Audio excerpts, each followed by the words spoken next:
Halo guys, jadi hari ini kita akan melakukan wawancara tugasnya Prof. Kama yaitu etika profesi hukum. Dan di sini kita akan mewawancarai salah satu advokat dari Integrity Law Firm yaitu ada Bang Muhammad Rizky Ramadan yang dimana beliau sudah beracara kurang lebih berapa tahun? 7 tahun. 7 tahun guys. Oke, tadi udah kurang lebih 7 tahun ya Bang selama beracara. Nah, kan sekarang kita lagi membahas tentang etika profesi hukum ya di matkul ini. Menurut Abang, kalau misalnya untuk etika profesi advokat itu ada nggak nilai-nilai yang berbeda gitu Bang daripada profesi-profesi lain, profesi hukum yang lain? Kalau untuk profesi lain gue kurang gitu ngerti ya. Tapi yang jelas karena kode etik profesi itu sifatnya general, ya kan. Jadi dia kalau gue rasa ya itu sih kurang lebih sama aja ya. Misalnya dalam kode etik advokat itu ada yang menyebutkan harus kita menjunjung tinggi integritas misalnya.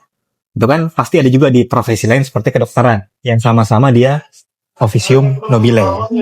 Terus kita harus menjaga rahasia dari klien. Dokter kan juga sama kan seperti itu kan.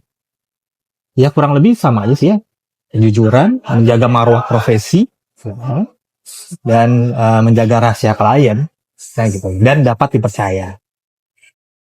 Tapi kalau menurut Abang yang paling utama harus dimiliki seorang advokat itu etika apa? Yang jelas dia harus ini ya dipercaya ya, dipercaya sama klien. Terus profesional. Dan yang terakhir, ini juga kadang luput sama advokat-advokat lain adalah integritas. Kadang advokat-advokat sekarang karena mungkin terinfluence oleh advokat lain gitu ya, dia lebih menekankan pada masalah dipercaya sama masalah keprofesionalan. Keprofesionalan maksudnya kemampuan dia dalam berhukum, beracara, ya kan. Nah, tapi ada satu yang penting juga di samping dua itu adalah integritas. Karena kalau sekarang itu advokat ya, itu kan sedang dalam masa-masa kurang dipercaya juga ya di sebagian masyarakat. Melihat dari tren kasusnya ya, ada advokat yang dia tuh sama hakim main mata, sama jaksa juga seperti itu. Nah, itu yang seharusnya tidak dilakukan sama advokat. Yang paling penting integritas. Kan tadi integritas ya Bang, dan membangun kepercayaan klien gitu. Kalau dari advokat sendiri, ada nggak cara emang biar klien tuh percaya sama advokat itu? Tuh kayak dari Abang sendiri ada nggak punya tips dan trik biar klien tuh percaya gitu loh sebagai kita advokat yang mereka gitu. Ya kalau itu sih ini ya tergantung Gitu. ya kemampuan sih, tergantung kemampuan kita kan, kemampuan kita dalam hukum, dalam beracara, dan dapat dipercaya. Karena orang itu kan ketika melihat kita pertama kali yang dilihat adalah kemampuannya kan. Nggak mungkin tiba-tiba orang ini dapat dipercaya. Kan kita lihat dulu kemampuan orang ini seperti apa, dia paham apa enggak dengan hukum, ya kan. Kemudian lanjut ke dapat dipercaya. Lihat track recordnya kalau percaya sih. Kira-kira orang ini dalam handle kasus, menangani klien, apakah dia pernah mendua misalnya. Kan ada juga kan kasus-kasus di mana advokat dia punya klien juga di satu sisi, tapi juga dia bermain-main dengan pihak lawannya. Kan ada juga seperti itu. Nah, makanya yang paling penting sih dua itu juga ya. Kemampuan untuk mendapatkan trust dari klien dan dapat dipercaya. Setelah itu baru nanti kita tadi ya soal 3 integritas. Kita sampaikan bahwa prinsip kita dalam beracara adalah integritas. Oke, tapi Bang kalau kan pernah denger aja nih Bang, kalau penampilan itu juga berpengaruh cara klien tuh mandang kita. Menurut Abang itu prioritas nomor berapa tuh Bang untuk klien lihat kita dari penampilannya? Penampilan itu penting juga, tapi yang jelas yang paling pertama itu kemampuan ya, kemampuan. Baru kemudian penampilan. Penting juga kan karena mungkin orang gitu kan, orang Iya. nggak kenal kita siapa, Iya kan. ya, kan lihat orang penampilannya dulu. Kalau penampilannya oke, dia mungkin membangun kepercayaan dari situ. Makanya itu yang perlu dijaga juga sebenarnya. Seenggaknya rapih lah. Abang pernah Apa? ketemu nggak teman atau orang yang secara etika itu dia nggak profesional? Untuk temen ya, temen sendiri, temen sih, temen dalam arti nanganin case bareng gitu ya, itu sih enggak ya. Tapi kalau teman yang dia bercerita bahwa dia ini itu dengan petugas-petugas suatu instansi sih ada juga ya, ada juga seperti itu. Cuman kan ya kita hanya bilang tipis-tipis aja sih bahwa itu nggak benar lah segala macam. Untuk teman dalam arti menangani sengketa enggak. Sejauh ini kantor saya ya, kantor saya itu selalu menjunjung tinggi etika, yang dalamnya ada integritas, ada konflik kepentingan, ya kan, kepercayaan dan lain-lain. Jadi selain kepentingan itu kira-kira apa gitu? Apa advokat itu bisa dipengaruhi juga oleh uang? Bisa aja. Kalau misalnya dia mau menang gitu kan, karena kan advokat itu kadang berdiri di tepi jurang ya. Dia mungkin mau menerapkan sisi integritasnya, tapi di satu sisi karena dia punya klien dan kliennya pengen menang gitu, maka dia menghalalkan cara itu juga. Ada juga yang kayak gitu. Ada advokat yang memang sedari awal menolak itu, tapi ada juga advokat yang awalnya dia menolak itu, tapi ikut juga bermain. Karena apa ya? Karena faktor keadaan, gitu kan. Ya. Klien pengen menang, gitu kan. Apalagi kliennya pebisnis. Karena kalau klien pebisnis itu kan banyak juga pebisnis yang dia ingin mempertahankan bisnisnya. Dia nggak mau mengalami kerugian, gitu kan. Makanya cara apapun bagi pebisnis, oknum pebisnis itu ditempuh, salah satunya menang dengan cara bayar. Gitu. Ada juga yang kayak gitu. Jadi karena keadaan sih advokat gitu. Tadi kan kayak ada teman abang yang seperti itu, maksudnya kayak yang emang tergoda dengan adanya dari pihak luar gitu. Itu kalau abang sendiri yang mengalami hal tersebut, abang akan menyikapi hal itu bagaimana? Maksudnya untuk menang bayar gitu? Iya. Ya pertama nggak bisa ya, karena kalau saya pribadi itu menjunjung tinggi kode etik advokat, salah satunya ya tidak menang dengan cara bayar. Itu kan, entah itu bayar ke mana, ke instansi, kejaksaan, ke hakim, enggak. Gitu. Kedua, ya karena kantor saya pribadi, integrity, ya sesuai dengan namanya, itu memang menjunjung tinggi integritas. Jadi kalaupun nanti diiming-imingi ataupun didesak oleh siapapun itu, entah itu klien atau pihak pengadilan sendiri, ya jelas kita menolak itu dengan tegas gitu. Dan memang apakah pernah ngalamin? Ya pernah juga gitu kan. Kami pernah gitu ditelepon sama anonim yang dia ngaku-ngaku sebagai pihak dari pengadilan. Entah itu benar atau enggak ya, tapi pada saat itu kami sedang mengajukan kasasi gitu. Kasasi. Jadi kita ajukan kasasi, kemudian selang waktu berlalu sebelum putusan itu ada orang yang mengaku-ngaku dari pihak pengadilan, di mana dia menjanjikan kita untuk menang. Betul. Itu pernah juga kita alami, dan pada saat itu kita tegas nolak itu ya. Itu untuk kasasi. Pernah juga ditelepon juga sama pihak dari pengadilan tinggi di suatu daerah, sama juga gitu juga, kita lagi ngajuin banding, tapi kemudian ada pihak yang menghubungi ngaku-ngaku gitu, kita nggak tahu itu benar atau bukan, ngaku-ngaku sebagai orang pengadilan tinggi tertentu menjanjikan menang, dan kita tegas nolak itu berperkara ya. Memang pengadilan kita itu, hukum kita ya lebih tepatnya, itu ya memang lagi sakit sih ya. Kita mau menang dengan cara benar susah. Makanya banyak yang menawarkan yang begitu-begitu. Itu dalam konteks perkara ya, dalam konteks di administrasi pengadilan juga kadang begitu juga kita dapatin. Kami dapati ya. Kita lagi ngajuin permohonan waktu itu permohonan pengangkatan sita eksekusi. Jadi ceritanya ada klien yang dia rumahnya itu disita. Nah, sita eksekusi dari pengadilan itu kan ada penetapannya dari ketua pengadilan. Itu akhirnya mereka damai dan intinya klien minta agar penetapan pengangkatan sita itu dicabut karena kan udah damai. Ini soal perdata ya. Tapi lama banget itu diprosesnya, bahkan akhirnya ditolak. Karena apa ya? Karena ada pihak pengadilan, oknum pihak pengadilan yang dia tuh minta terang-terangan untuk dibayar. Terang-terangan tuh. Tapi waktu itu ya udah kita tolak, nggak bisa.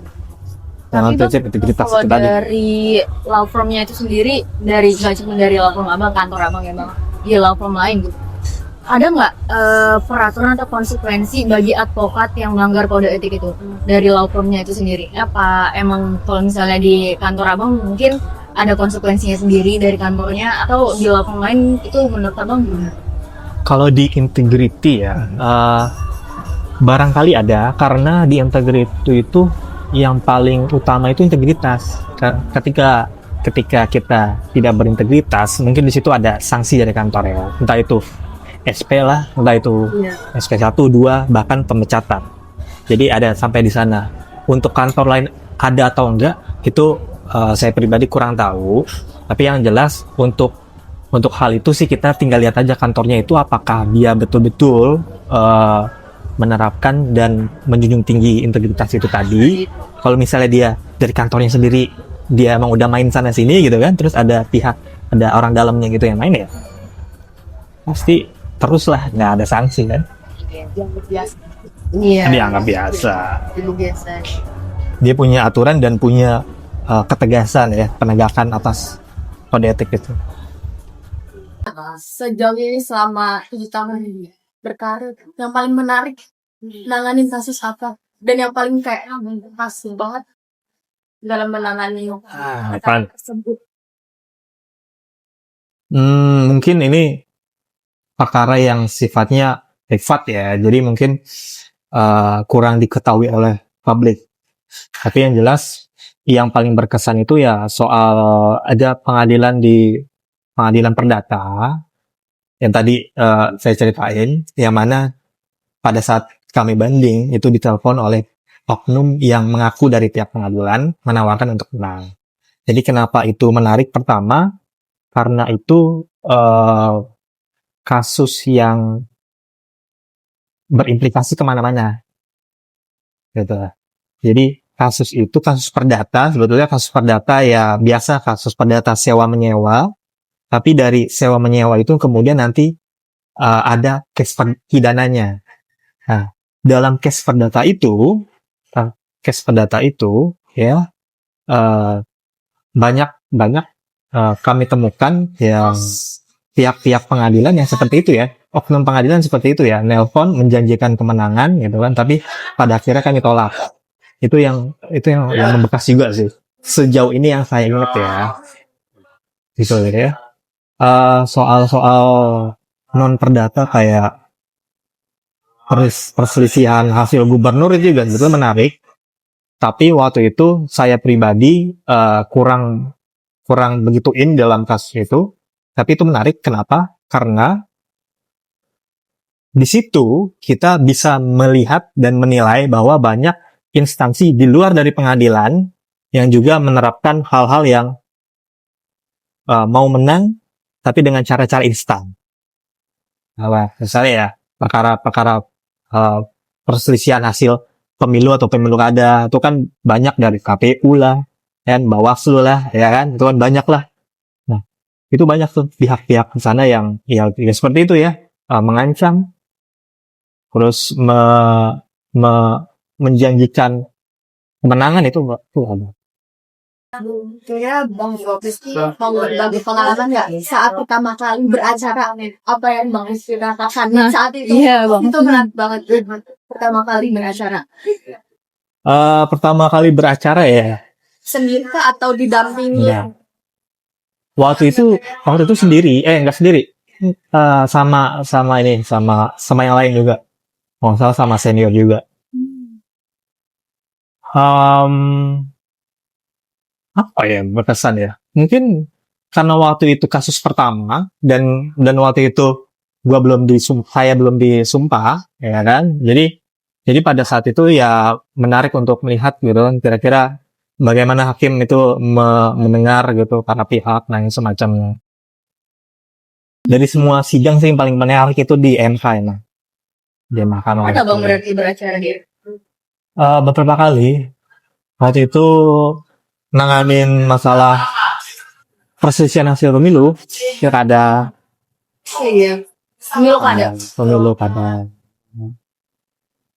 Waktu itu pernah Banjarbaru, Batam, Kolaka Utara, dan Batam. Waktu itu di kantor saya ya, itu menangani beberapa kasus pilkada.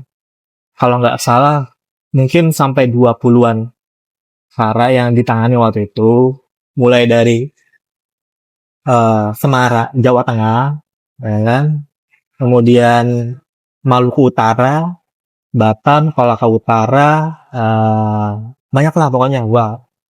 Saya agak lupa. Tapi dari situ menariknya adalah habis itu kita bisa melihat ya kira-kira argumentasi yang dikeluarkan sama KPU apa, ya kan?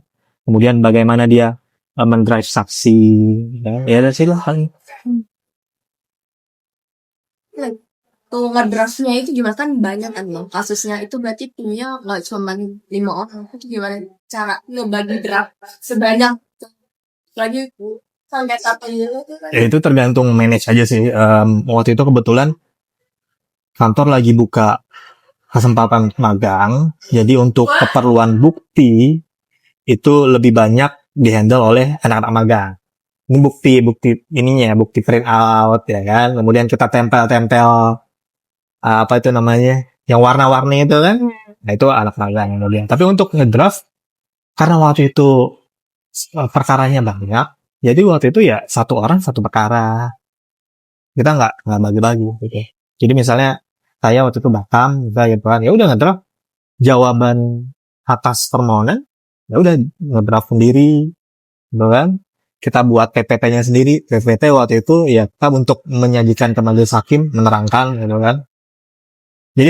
Jadi setiap satu daerah itu satu orang yang ngedraft, gitu.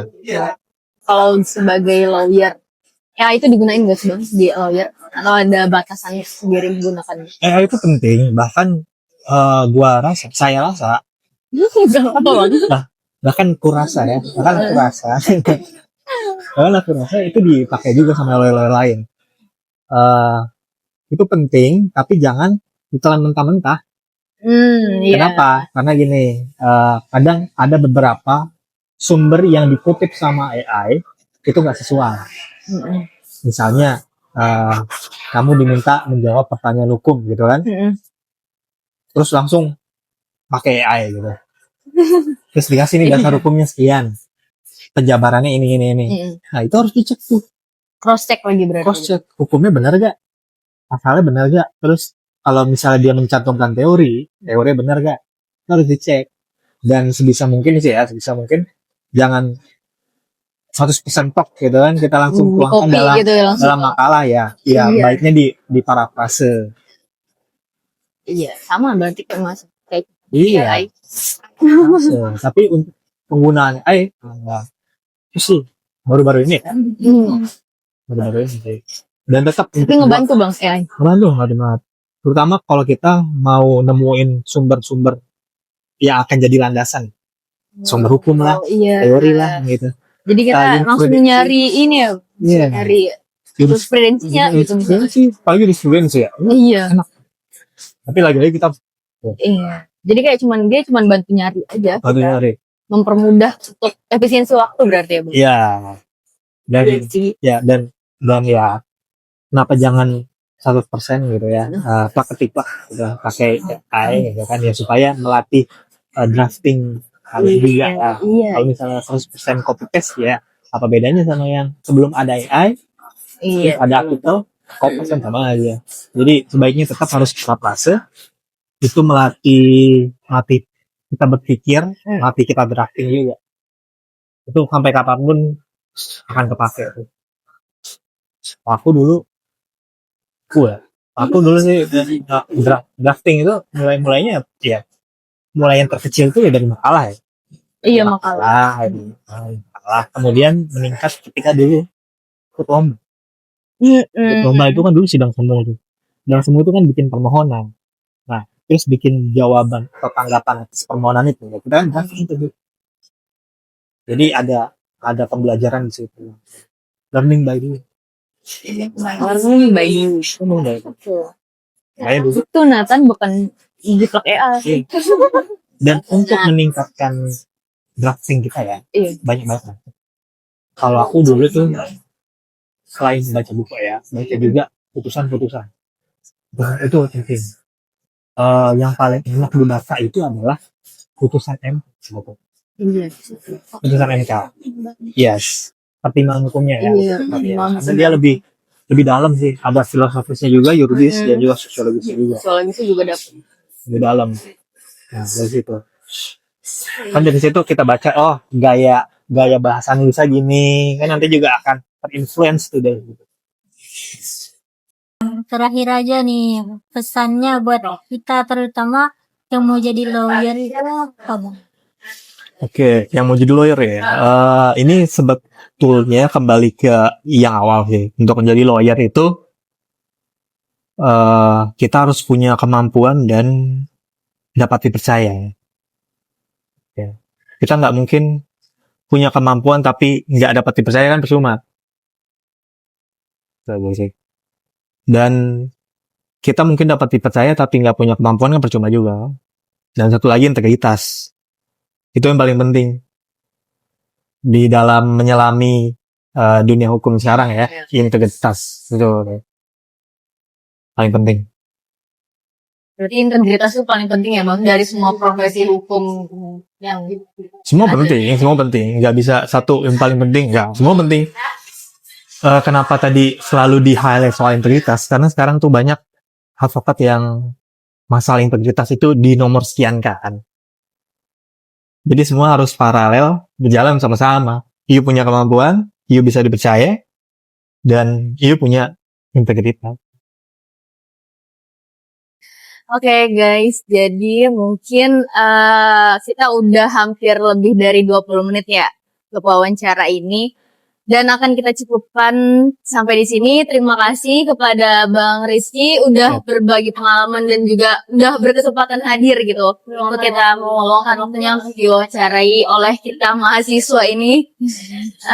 Mungkin cukup sekian dari kita. See you guys.